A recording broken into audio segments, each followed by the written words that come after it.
ठीक है, कंटिन्यू करते हैं। तो ये क्वेश्चन ड्रॉप हो गया है, मतलब जो भी आंसर की में ड्रॉप लिखा हुआ है मतलब वो क्वेश्चन या तो आउट ऑफ सिलेबस था या उसके क्वेश्चन में कुछ गलती थी जिसकी वजह से ड्रॉप हो गया। ठीक है, ओके सर जी। सर जो e की पावर 1/2 या इस तरह की वैल्यूज दी रहती हैं, तो सर उसको जो है याद करके जाना पड़ेगा कि वहां पे लिखी रहेगी? नहीं नहीं, ऑप्शंस में ई की पावर, क्योंकि इसमें न्यूमेरिकल आंसर टाइप तो है ही नहीं, तो आपको वैसे डेसिमल में आंसर नहीं, ऑप्शन में भी ई की पावर 1/2 ही रहेगा, कैलकुलेटर अलाउड नहीं है और यहाँ न्यूमेरिकल आंसर टाइप भी नहीं। आपके जो पेपर है ईच क्वेश्चन 4 मार्क्स के हैं, एक में नेगेटिव मार्किंग 1 का है और एक ही ऑप्शन करेक्ट होगा, तो ऐसा तो है नहीं मोर देन 1 ऑप्शन करेक्ट होगा, तो डेसिमल में दे देगा। रहता है, मतलब ऑप्शन में तो ई की पावर में नहीं रहता, लेकिन उसका आंसर वैसे आता है, न्यूमेरिकल में आता है। नहीं, जैसे क्योंकि वो भी अगर ऐसा होगा फिर ड्रॉप हो जाएगा क्वेश्चन, क्योंकि ये कैसे एक्सपेक्ट कर सकता है कि ई की पावर, बट ई और पाई तो बहुत ऑब्वियस है, लेकिन एक्चुअली जैसे पाई की वैल्यू 3.14 थोड़ी होती है, तो until it is said you cannot write pi is equal to 3.14. 3.14 is a rational number, pi is irrational number. Similarly e जो है इसकी अप्रोक्सीमेट वैल्यू 2.718 होती है, but it is not 2.718. So until it is said to use the value you cannot use. Pi is not 3.14, e is not 2.718. तो answer अगर e की power 1/2 आ रहा है तो e की पावर 1/2 ही आंसर है, यू कैन नॉट राइट 2.71 के बार root, वो जब तक आपको नहीं बोला गया कि अप्रोक्सीमेट कर दो तब तक आप यूज नहीं कर सकते उसको।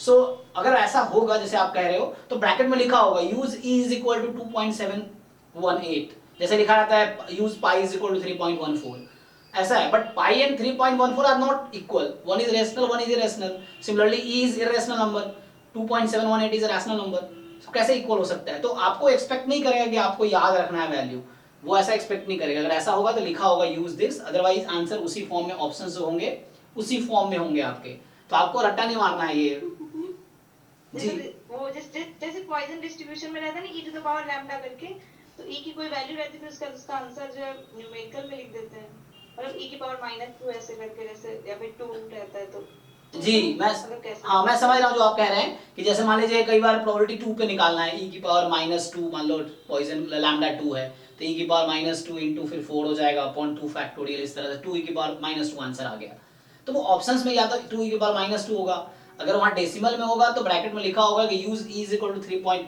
क्योंकि कैलकुलेटर अलाउड है नहीं तो they will not expect you to remember, याद नहीं करना, वो आपसे जानना चाह रहा आपके कॉन्सेप्ट कितने क्लियर है, तो ऐसा नहीं होगा, ठीक है, सो याद नहीं करना पड़ेगा आपको।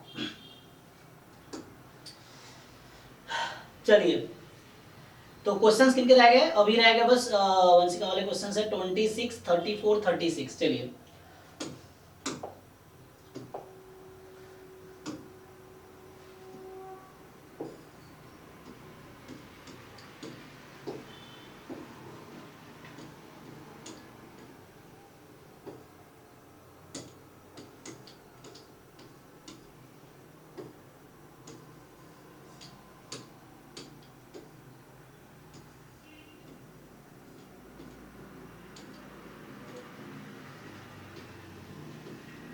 ओके, सो ये 26 नंबर क्वेश्चन है एंड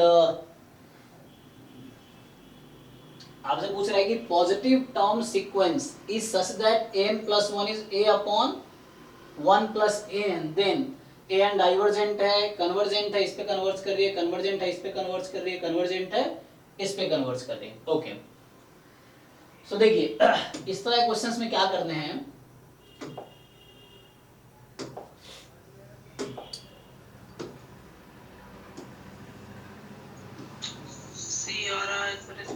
सी आ रहा है, ओके।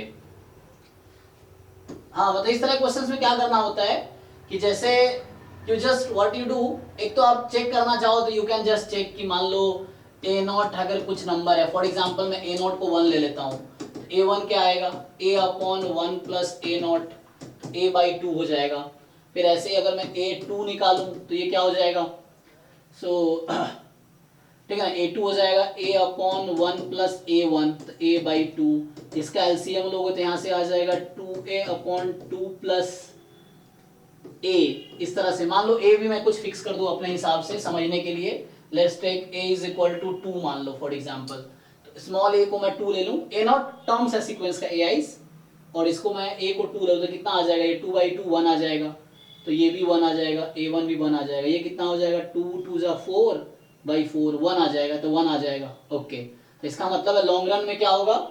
अब इसकी लिमिट लेते हैं, देखो तो लिमिट लेंगे तो l is equal to a upon L, नहीं 1 प्लस एल ना, मैं क्या मान रहा हूं, this small is the limit of the sequence. So अभी मैंने चूंकि a को 2 रखा है तो उसके इसमें सारी वैल्यू 1 ही आ रही है, मतलब 1 पे कन्वर्ट कर रही है एक्चुअली। सो तो यहां से क्या आ जाएगा, इसको सॉल्व करके हम निकाल सकते हैं क्या value, l into 1 plus L is equal to a, simplify करेंगे l square plus l minus a is 0। तो इसको आप जस्ट वो कर सकते हैं, ये तो मैं जस्ट एक्सपेरिमेंट कर रहा था, अभी जो मैं चेक कर रहा एक्चुअली क्यों कैलकुलेशन कर रहा था, जस्ट टू चेक, एक्चुअली मैं ये चेक करना चाह रहा था यहाँ पे कि सीक्वेंस इंक्रीजिंग है या डिक्रीजिंग है इस तरीके से। सो आप भी कुछ वैल्यू फिक्स करके यू कैन जस्ट चेक कि टर्म्स का सीक्वेंस के टर्म्स का बिहेवियर कैसा है, कि जब मैं n की वैल्यू इंक्रीज कर रहा हूं तो वैल्यू डिक्रीज हो रही है या इंक्रीज हो रही है। तो अगर अगर सीक्वेंस इंक्रीजिंग होगी तो जो a0 वैल्यू आपने असाइन किया है उसकी लिमिट a0 से ज्यादा ही होगी अगर इंक्रीजिंग हुई तो। अगर डिक्रीजिंग सीक्वेंस है तो जो a0 की वैल्यू आपने असाइन किया है उसकी जो लिमिट आएगी वो a0 से कम आएगी, डिक्रीजिंग होगा तो ये थोड़ा चेक करना होता है। यहाँ चेक कर लो, देखो तो इसको सिंप्लीफाई करो, so if you simplify this one तो यहाँ से l की वैल्यू क्या आ जाएगी, this l is equal to -1 plus minus root under b square minus 4ac, so 1 plus 4a upon 2। तो या तो प्लस वाला होगा या माइनस वाला होगा, अब आपको चेक करना है। तो इसने कहा है पॉजिटिव टर्म सीक्वेंस है तो लिमिट भी पॉजिटिव ही आएगी, नेगेटिव तो आ नहीं सकती है। This is a positive term sequence तो लिमिट पॉजिटिव आएगी, positive number, so l has to be positive, तो पॉजिटिव होगा तो प्लस वाला आंसर आएगा। तो लिमिट आ गई इसकी -1 plus root under 4a plus 1 या 1 प्लस 4a अपॉन 2, देख लीजिए 3 है ना, और उसमें मैंने a को 2 रखा था ना, तो 4 2 जा 8 प्लस 1 9 रूट 9 3 3 माइनस 1 2 2 अपॉन 2 1, तो उसमें 1 आ रहा था ना हर टर्म की वैल्यू, तो लिमिट 1 आएगी, तो इसलिए यहाँ 1 भी आ रही है। a को 2 रखा मैंने, जस्ट एक्सपेरिमेंट किया था स्मॉल a को 2 असाइन करके, तो यहाँ देखो ये 1 के इक्वल आ जाएगी, तो उसमें भी 1 आ रहा था आंसर।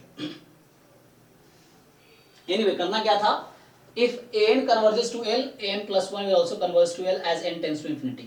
तो जहां जहां an है, a तो कोई फिक्स नंबर है तो उसको कुछ नहीं करना है, a is a fix number, वो कोई 2 3 4 हो सकता है, यहाँ पे ये l है तो दिस, और सिंप्लीफाई किया।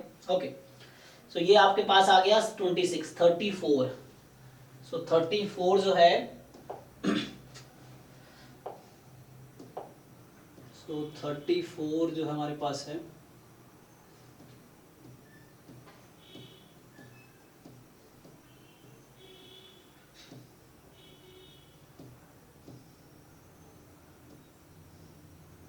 ये वाला है ना। Okay, so 34 question is saying कि f(x,y) आपको दे रखा है, then value of lambda so that this is continuous at 0 0, तो कॉन्टिन्यूटी का डेफिनेशन लगाना है यहाँ पे, ठीक है। सो आपको कॉन्टिन्यूटी का डेफिनेशन यूज करना है।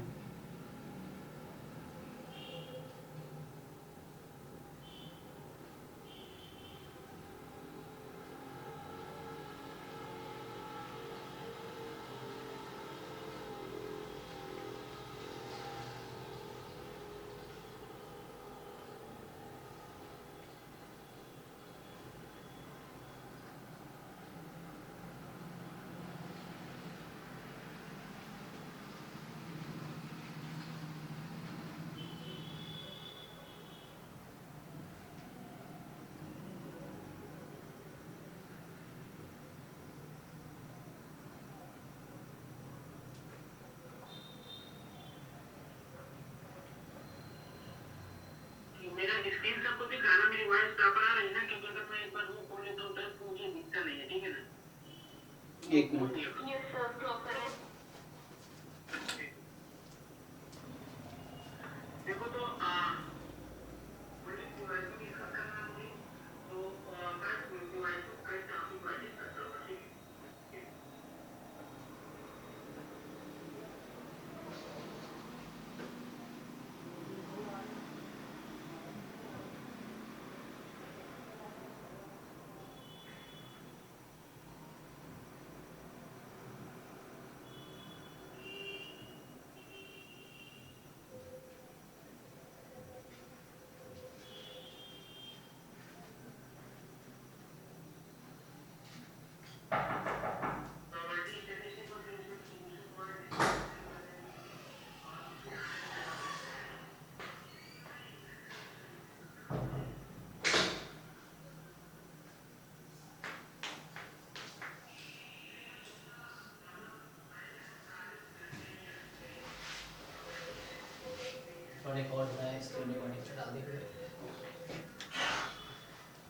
ओके सॉरी सॉरी, हाँ यस चंद्रमोहन क्या आ रहा है?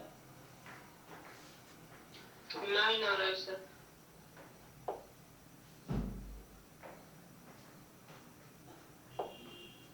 एक मिनट रुको।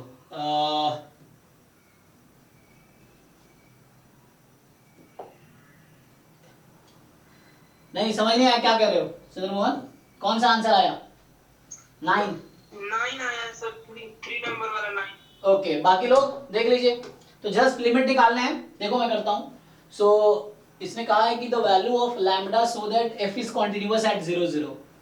तो एक्चुअली क्या होगा, limit X Y tends to 0 0, यही जो होगी X square plus 4y² upon root under 2x square plus 8y² plus 81 minus 9, यही जो वैल्यू होगी this will be the value of f00। So जो f00 होगा वो इसके इक्वल आएगी, ठीक है। तो यहां से क्या करना है, देखो जब भी यहाँ रूट वाले टर्म्स हो ना, तो हम लोग रूट हटाने के लिए क्या करेंगे, कॉन्जुगेट से मल्टीप्लाई डिवाइड। तो इसके कॉन्जुगेट से मल्टीप्लाई करो, इसका कॉन्जुगेट क्या होगा, 2x square plus 8y² plus 81 plus 9 upon root under 2x square plus 8y² plus 81 plus 9। So मैंने क्या किया, कॉन्जुगेट से मल्टीप्लाई डिवाइड कर दिया, चेक करो। सो नाउ अब क्या करना है हमें, मल्टीप्लाई कर लो। सो जब सिंप्लीफाई करोगे, सो न्यूमरेटर वैसे रहेगा a minus B A plus B, denominator हो जाएगा a square minus B square, a square minus B square. तो क्या बनेगा, इसका स्क्वायर करो, रूट वाला रूट गायब, तो रूट गायब, तो ये फाइनली बचेगा 2x square plus 8y² only. इधर बचेगा x square plus 4y² and root में 2x square plus 8y² plus 81 plus 9, ठीक है। सो ये आ जाएगा।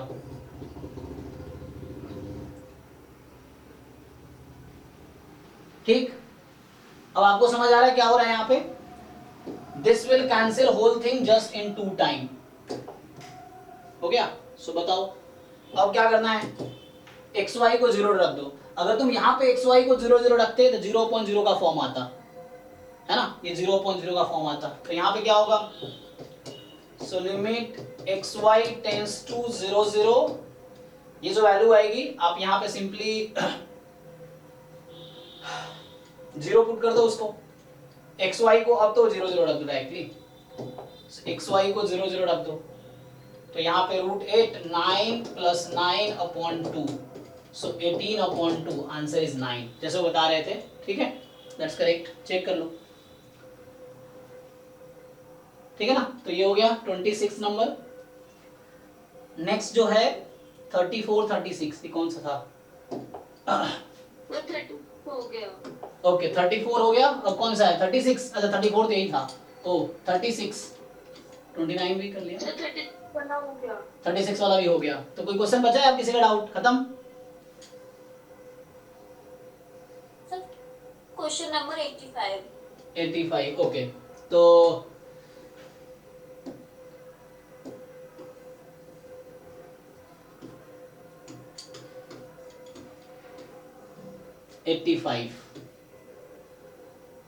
ये हमने कल सॉल्व किया था, ये मैं कह रहा था theta and Y theta square आया था, कल का रिकॉर्डेड वीडियो देखो आप, वो लेक्चर में कल हमने इसको सॉल्व किया था, ये आया था।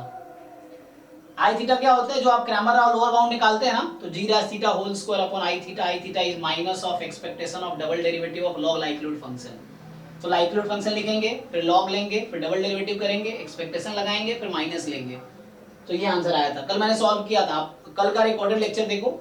एक्चुअली पार्ट्स में होता है, क्लास हमारी 2 घंटे की होती है ना, तो मैं कई बार क्या करता हूँ पार्ट्स में अपलोड करता हूँ, तो वो आपको दिखता होगा कई सारे लेक्चर हो गए, मतलब जैसे 4 दिन 5 दिन में ही आपके लेक्चर 10-12 हो गए। तो ऐसा इसलिए क्योंकि आज के लेक्चर भी 3 पार्ट में रिकॉर्ड हुआ है, तो एक लेक्चर ही हुआ है लेकिन इसके 3 लेक्चर्स बनेंगे। तो जैसे लेक्चर आज का आई थिंक रहेगा, हमने 10 अपलोड कर रखा है, 11 12 13, तो आज के जो लेक्चर्स है लेक्चर 11 लेक्चर 12 लेक्चर 13 ऐसे करके रहेगा, ठीक है ना। तो कल वाले लेक्चर से एक बार देखो, उसमें हमने सॉल्व किया है ये।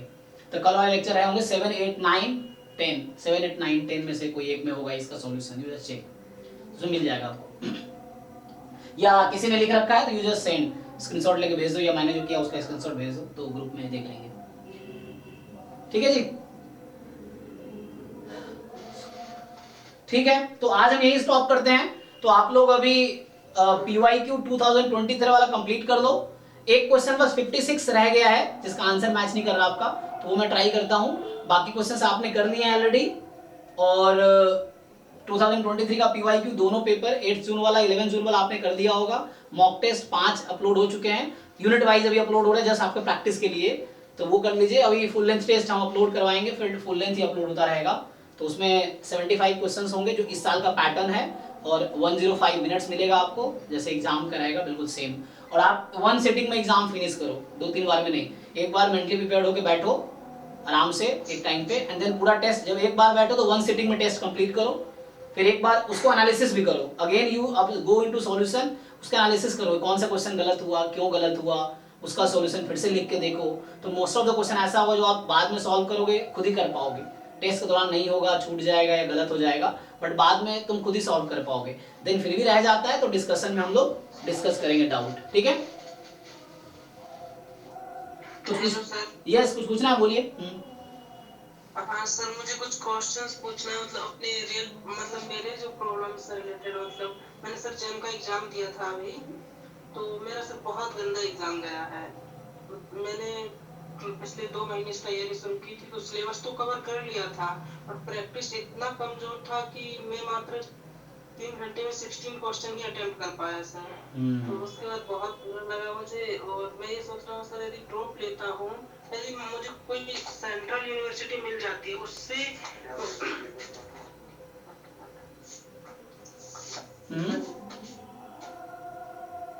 सेंटर में मिल जाती, उसके बाद मैं किसी सेंट्रल यूनिवर्सिटी से PhD या DU से करता हूँ, स्टैटिस्टिक्स से मास्टर्स, या किसी IIT से करता हूँ, तो कितना डिफरेंस है? इसके लिए मुझे ड्रॉप लेने में कि MSc करते हुए दोबारा जेम देके तो MSc को छोड़ के IIT में जाना चाहिए, या फिर इसी से कंटिन्यू करने चाहिए PhD या DU से?